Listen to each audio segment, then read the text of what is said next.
नीलम दिशा हमर नमस्कार दर्शक लोकनि एहि चैनल के सब्सक्राइब करबा के लेल लाल बटन का दबाव आ तकर बाद घंटी पर क्लिक क के नव नव मैथिली गीतक आनंद उठाओ।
चिट्ठी आला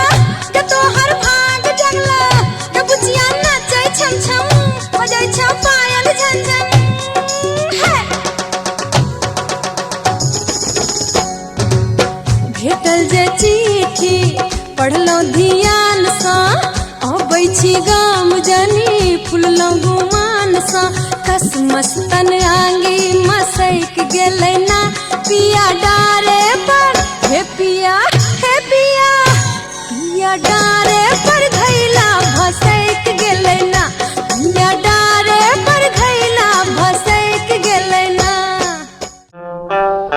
एक मिसिया जे मुस्किया दिलिए एक मिसिया जे मुस्किया दिलिए जानिने की कते पिया दिलिए एक मिसिया जे मुस्किया दिलिए तुमका में झुमका है रौलनी काशी में कनवाली होम पुछलियन के तो रौलक आहा के ठोरक लाली हुनकर नदिया बरामद भेल हमरा संगीला जिला पटना में हुनकर नदिया बरामद भेल हमरा संगीला जिला पटना में तुमका में झुमका है रौलनी काशी में कनवाली होम पुछलियन के तो रौलक आहा के ठोरक लाली हुनकर नदिया बरामद भेल हमरा संगीला जिला पटना में हुनकर नदिया बरामद भेल हमरा संगीला जिला पटना में उठाई दिया ना सजन जी घूमता उठाई दिया ना घूमता उठाई दिया ना सजन जी घूमता उठाई दिया ना अपन सजना से सजनी जी कहे छथिन कि गर्मी बहुत ही लागे सजन जी पंखा हिलाई दिया ना